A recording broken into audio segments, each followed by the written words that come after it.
Hello friends, welcome to my channel ready study learn. आज फिर मैं आपके सामने एक इन्फॉर्मेटिव वीडियो लेकर के आई हूँ जो कि है नोबेल पुरस्कार के ऊपर। यानी 2023 में नोबेल पुरस्कार की घोषणा कर दी गई है। तो मैंने एक वीडियो बनाया था नोबेल पुरस्कार चिकित्सा के ऊपर, और आज जो आपके सामने वीडियो है ये नोबेल पुरस्कार 2023 भौतिक विज्ञान और चिकित्सा इन दोनों के ऊपर है। तो आप मेरे वीडियो को लास्ट तक देखिएगा और इसे स्किप मत करिएगा। और आपने अगर अभी तक मेरा चैनल सब्सक्राइब नहीं किया है तो प्लीज़ आप मेरे चैनल को पहले सब्सक्राइब कर लीजिए ताकि आप तक ऐसे ही अच्छे वीडियोस पहुंचते रहें। चलिए स्टार्ट करते हैं और देखते हैं आज का टॉपिक क्या है। तो आज का टॉपिक है नोबेल पुरस्कार 2023 भौतिक विज्ञान प्लस चिकित्सा यानी कंबाइंड है। चलिए इसका कुछ इन्फॉर्मेटिव पार्ट देख लेते हैं। प्रायोगिक भौतिकी के क्षेत्र में उनके कौन है यहाँ पर, जो 3 साइंटिस्ट या रिसर्चर आप कह लें जिनको ये मिलने वाला है नोबेल प्राइज़, जिनमें से पहले हैं पियरे ऑगस्टिनी, दूसरे हैं फेरेंस क्राउसेस और तीसरे हैं एनी एल हुलियर। इन 3 लोगों को भौतिकी के क्षेत्र में नोबेल प्राइज़ मिलने जा रहा है। तो प्रायोगिक भौतिकी के क्षेत्र में उनके अभूतपूर्व कार्य ने एटोसेकेंड पल्स के विकास को जन्म दिया है, जिससे वैज्ञानिकों को पदार्थ के भीतर इलेक्ट्रॉनों की तीव्र गतिशीलता का सीधे निरीक्षण और अध्ययन करने में मदद मिली है। चलिए इसके इम्पोर्टेंट क्वेश्चंस देख लेते हैं। तो इसके इम्पोर्टेंट क्वेश्चन, फर्स्ट क्वेश्चन है भौतिक विज्ञान के क्षेत्र में नोबेल पुरस्कार 2023 से किसे सम्मानित किया गया है। जैसा कि अभी मैंने आपको ऊपर 3 नाम बताए थे, तो वो हैं पियरे ऑगस्टिनी, फेरेंस क्राउसेस और एनी एल हुलियर। नेक्स्ट इसका इम्पोर्टेंट पॉइंट देख लेते हैं। अवार्ड उन प्रायोगिक तरीकों के लिए दिया गया जिसमें पदार्थ में इलेक्ट्रॉन की गतिशीलता के अध्ययन के लिए प्रकाश के एटोसेकेंड पल्स उत्पन्न किए गए। भौतिक विज्ञान के क्षेत्र में नोबेल पुरस्कार स्वीडिश एकेडमी ऑफ साइंसेस भौतिकी और रसायन विज्ञान के लिए पुरस्कार प्रदान करती है। आगे देखते हैं चिकित्सा के क्षेत्र में नोबेल पुरस्कार 2023 से किसे सम्मानित किया जाएगा। तो चिकित्सा के क्षेत्र में नोबेल पुरस्कार 2023 से जिन्हें सम्मानित किया जाएगा वो हैं कैटलीन कारिको और ड्रू वीसमैन। इसका इम्पोर्टेंट पॉइंट देख लेते हैं कि इनको किस लिए दिया जाएगा। इनके खोजों ने कोविड-19 के खिलाफ प्रभावी mRNA टीकों के विकास को सक्षम किया था, जिसकी वजह से टीके या वैक्सीन बन पाई थी। चलिए आगे देखते हैं इस क्षेत्र में नोबेल पुरस्कार कौन प्रदान करता है। तो इस क्षेत्र में नोबेल पुरस्कार प्रदान करती है स्वीडिश कैरोलिंस्का इंस्टीट्यूट की नोबेल असेंबली। आगे देखते हैं नेक्स्ट क्वेश्चन। नोबेल पुरस्कार हर साल किसकी याद में दिया जाता है। तो नोबेल पुरस्कार हर साल अल्फ्रेड नोबेल की याद में दिया जाता है। इनके बारे में जान लेते हैं। अल्फ्रेड नोबेल एक स्वीडिश रसायनज्ञ और आविष्कारक थे।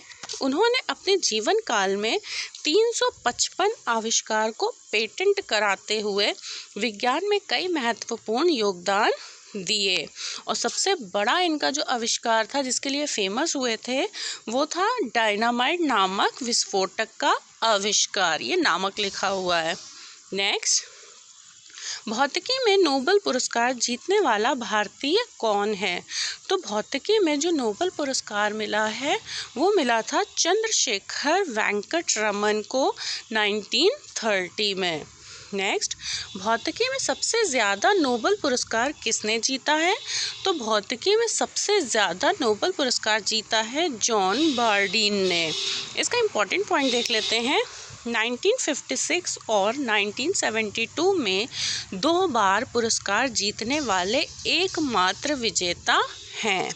नेक्स्ट क्वेश्चन भौतिकी में नोबेल पुरस्कार जीतने वाली पहली महिला कौन थी। तो भौतिकी में नोबेल पुरस्कार जीतने वाली जो पहली महिला थी वो थी मैरी क्यूरी, जिन्हें मैडम क्यूरी के नाम से भी जाना जाता है। इनका इम्पोर्टेंट पॉइंट देख लेते हैं। अपने पति पियरे पियरे क्यूरी के साथ उन्होंने 2 तत्वों की खोज की थी, पहला पोलोनियम और दूसरा रेडियम। यानी हम अगर कहें कि इन्होंने रेडियो एक्टिव क्षेत्र में जो रेडियो एक्टिव एलिमेंट्स होते हैं उस क्षेत्र में जो काम किया वो बहुत ही सराहनीय था, जिसकी वजह से इन्हें नोबेल प्राइज़ मिला था। नेक्स्ट क्वेश्चन, नोबेल पुरस्कार कितने क्षेत्रों में दिया जाता है? तो नोबेल पुरस्कार 6 श्रेणियों में दिया जाता है। वो 6 श्रेणियाँ कौन सी हैं, चलिए वो भी देख लेते हैं।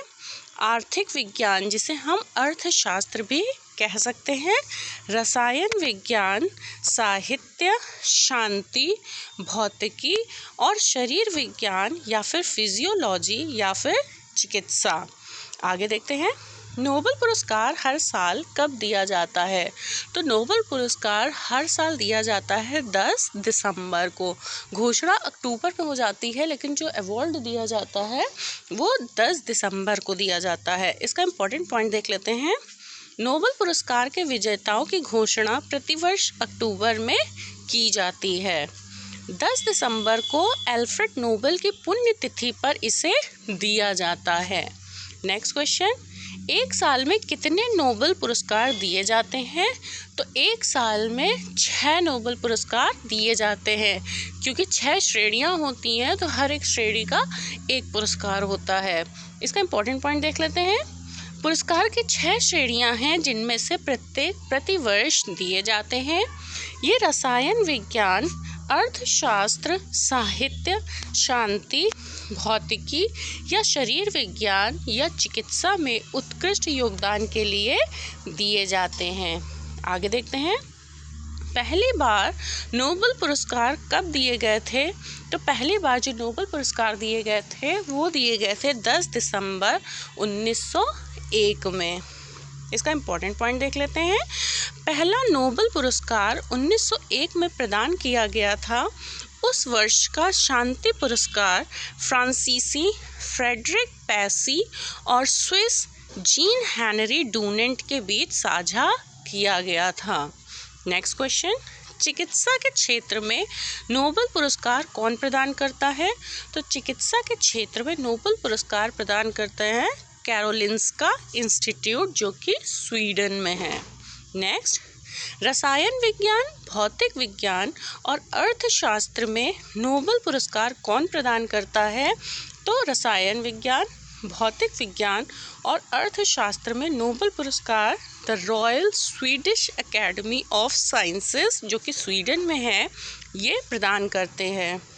आगे देखते हैं नेक्स्ट क्वेश्चन, शांति के क्षेत्र में नोबेल पुरस्कार कौन प्रदान करता है? तो शांति के क्षेत्र में जो नोबेल पुरस्कार प्रदान करता है वो है नॉर्वे की संसद स्टॉर्टिंग द्वारा चुनी गई 5 सदस्य की समिति। नेक्स्ट क्वेश्चन, भारत में पहला नोबेल पुरस्कार किसने जीता? तो भारत में जो पहला नोबेल पुरस्कार है वो मिला था रविंद्रनाथ टैगोर को। इनके बारे में कुछ इम्पोर्टेंट पॉइंट्स देख लेते हैं। 1913 में नोबेल पुरस्कार जीतने वाले भारत के पहले व्यक्ति और एशिया के पहले व्यक्ति थे ये। साहित्य में नोबेल पुरस्कार उन्हें उनकी कृति गीतांजलि के सम्मान में दिया गया था। नेक्स्ट क्वेश्चन, भौतिकी के क्षेत्र में नोबेल पुरस्कार से सम्मानित किए जाने वाले व्यक्ति कौन थे? तो भौतिकी के क्षेत्र में नोबेल पुरस्कार से सम्मानित किए जाने वाले पहले व्यक्ति थे विल्हम कॉनरेड रॉड्सन। अभी हमने ऊपर पढ़ा था भारतीय व्यक्ति, अब ये है पूरे वर्ल्ड में।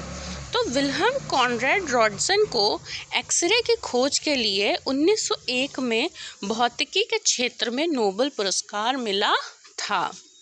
नेक्स्ट क्वेश्चन, 2 अलग अलग क्षेत्र में नोबेल पुरस्कार से सम्मानित किए जाने वाली पहली और एकमात्र महिला कौन है? तो अलग अलग क्षेत्र में नोबेल पुरस्कार से सम्मानित किए जाने वाली पहली और एकमात्र, ये इम्पोर्टेंट क्वेश्चन बन जाता है क्योंकि ये 1 एंड ओनली 1 का क्वेश्चन है। महिला थी मैरी क्यूरी। आगे देखते हैं इनका इम्पोर्टेंट पॉइंट।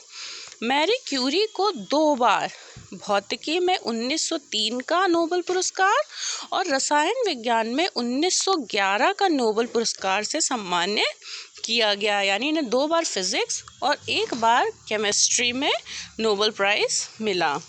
आगे देखते हैं, नोबेल पुरस्कार से सम्मानित किए जाने वाली सबसे कम उम्र की व्यक्ति कौन है? तो सबसे कम उम्र की व्यक्ति जिन्हें नोबेल पुरस्कार मिला है वो है मलाला यूसुफ़ज़ई। अब इनके बारे में कुछ इम्पोर्टेंट पॉइंट देख लेते हैं। मलाला यूसुफ़ज़ई को शांति के क्षेत्र में नोबेल पुरस्कार 2014 में मिला था और यह पाकिस्तान देश से हैं।